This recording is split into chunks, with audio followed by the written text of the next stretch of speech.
In this video, I'm going to be talking about the TOGC boss fights and share my knowledge and show you guys how to 99 parse.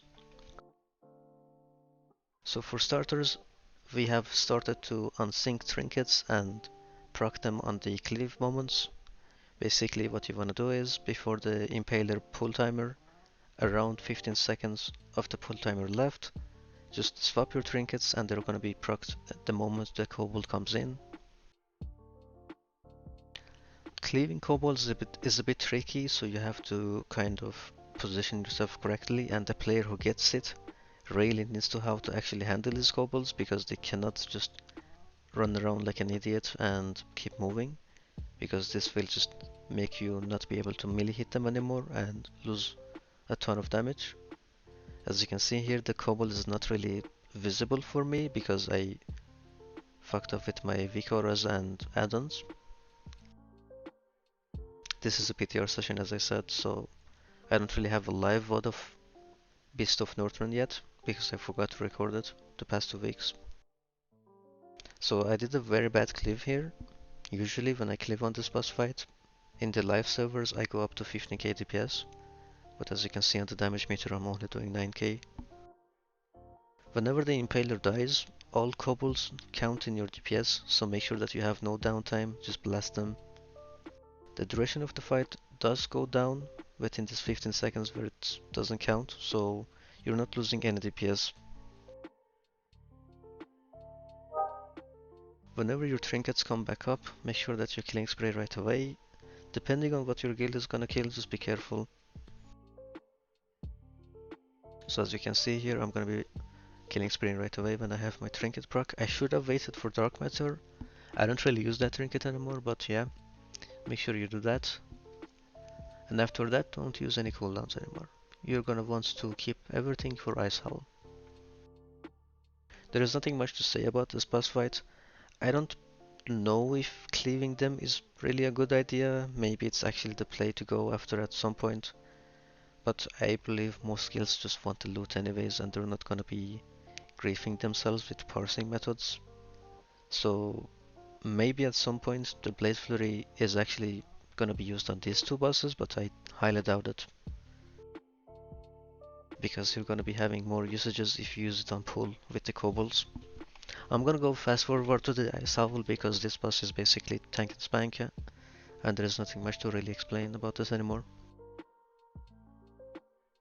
So for the Ice Howl, this boss does hit you whenever you're close to him, so be really careful.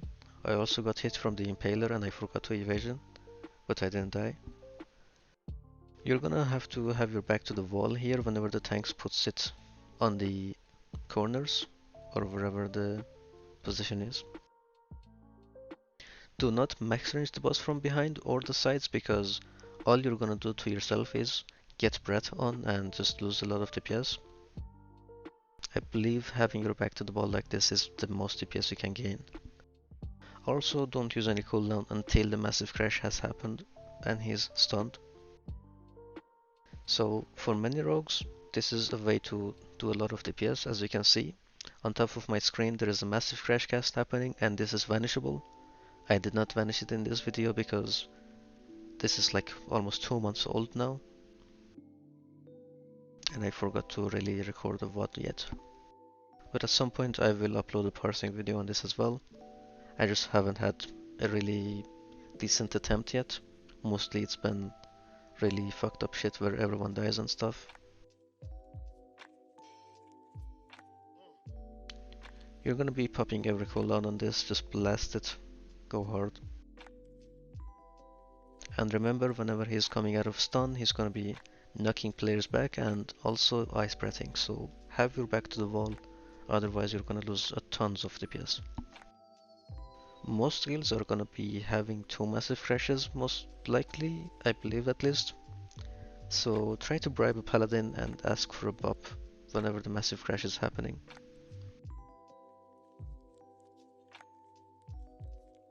But I believe at some point this boss is not gonna be able to do a second massive crash and is gonna die before that happens. I'm gonna be forwarding to the Lord Jaraxxus now. For this boss, whenever the pull timer is at 20 seconds, you're gonna be wanting to outsync or unsync your trinkets. Most guilds are killing this boss on 2 minutes timers already, or 2.5 minutes. This means that we can't actually blade flurry to another portals, so there is less cleave for us. If that's the case for your guild, you're gonna want to play with Killing Spree Glyph and Killing Spree right away and pull. Now, if your guild is gonna be killing this way too fast, just AR on pull here as well, whenever the nether portal comes in. But if you know for a fact that you will get a second nether portal, just wait for the next blade flurry and then AR, because most guilds do last on pull, so you will have a good energy gain anyways.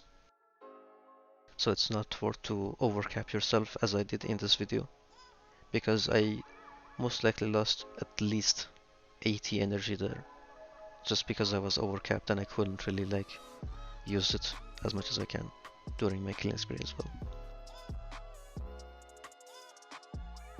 But yeah, if your guild is not gonna be killing this that fast, then wait for the next nether portal, and as I said, you should hold your AR instead, and whenever it comes in, just make sure that the tank is hard stacking on it. I believe eviscerating instead of rupturing is a bit better when you have blade flurry, because your eviscerate is gonna do 24k damage when rupture's full duration is gonna do maybe 10k. So for sure always go for eviscerate. I got picked up here for the first time. I didn't even know that was a mechanic, but interesting I guess. We're gonna get into Twins Valkyrs now.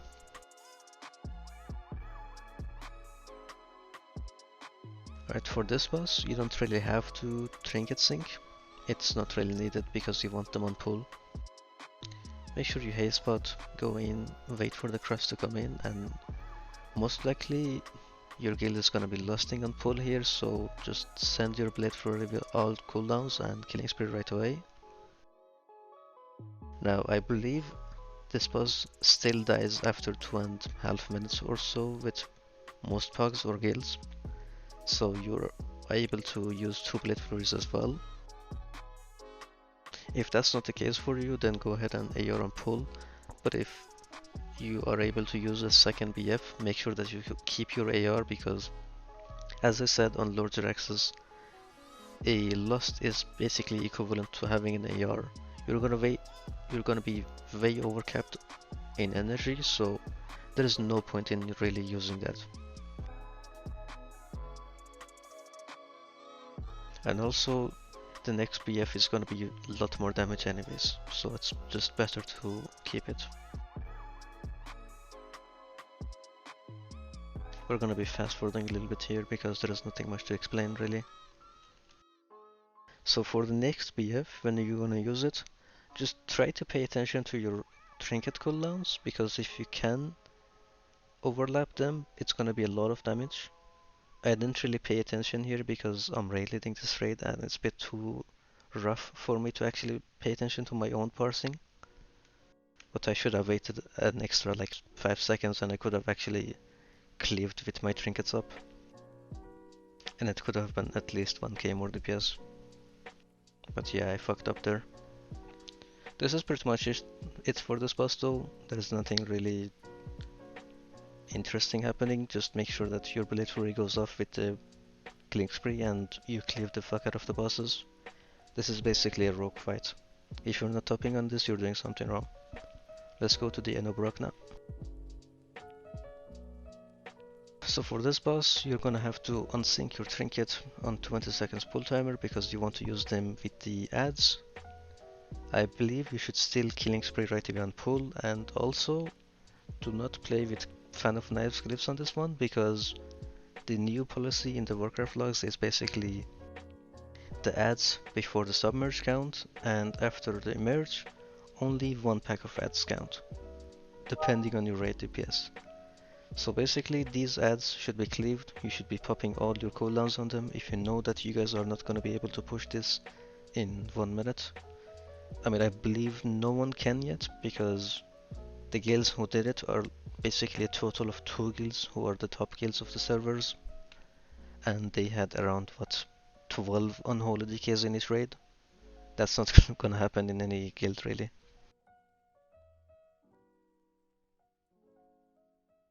Also, the unsinking trinket part is gonna be really helpful for you because you're gonna be having the trinkets procs exactly when the ads come in. So it's perfect for you. So these ads most likely can't correctly, but I think whenever the boss submerges, they don't count anymore. I'm not sure what the fuck they're doing in the Warcraft logs, but this is the most dumb shit I've heard so far, that these don't count anymore. Because this is a mechanic, like, these have to die, and somehow they think it's better to limit them from the parses. Either way, it's their choice. During the submerge mechanic, basically just try to maintain your SND for the emerge, but remember that your trinkets can proc, so try to time your trinkets off CD with the boss emerge.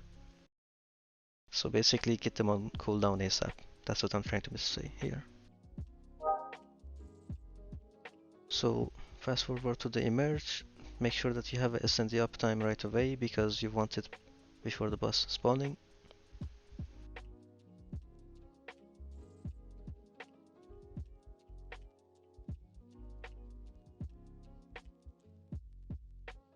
When the ads come in, these are the ones that actually count towards your parses, so I suggest most likely leaning towards one of the packs and blade fluring them, because that's how they count. I'm not sure why I BF'd super late here, maybe I just was waiting for the stack, I'm not entirely sure yet. But this is a bad parse by me anyways. I think this was maybe like a 80 parse. I played it really bad. So anything beyond here is basically out of the logs, so do not cleave, just single target the boss.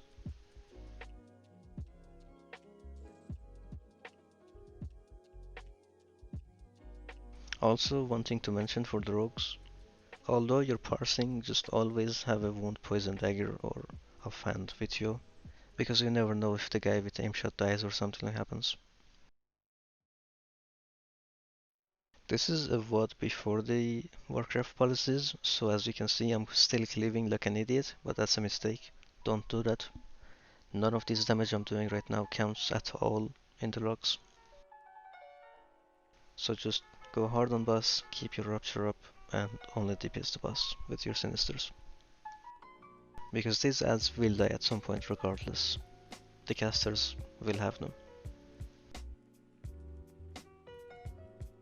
Now I believe we should play with the Killing Spree glyph here because there is gonna be more usages of it. Although the submerge mechanic is only 1 minute into the fight. But I believe we're gonna still be able to use at least 2 more Killing Sprees after the submerge, so it's kind of useful. You shouldn't be playing with Fan of Nice glyph though, it's not worth it because you're gonna be only cleaving 2 packs of ads, and that's kind of irrelevant if you have Fan of Nice glyphs or not.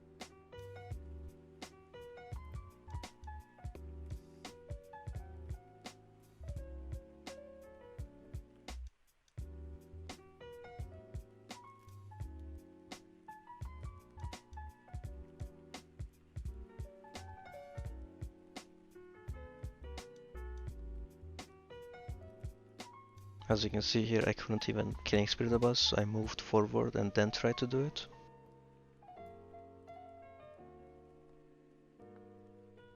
As I said, the rule's a bit funky now and nothing really counts anymore, aside DPSing the boss itself. So anything cleave related, just ignore them and go back to normal rotation on this boss because it doesn't matter anymore, if you want to parse good on this one. But at some point this boss parsing is gonna be all around killing him fast in 2 minutes. Thanks for watching this video. If you liked it, drop a like, comment down below what you thought, and I will see you guys in the next videos.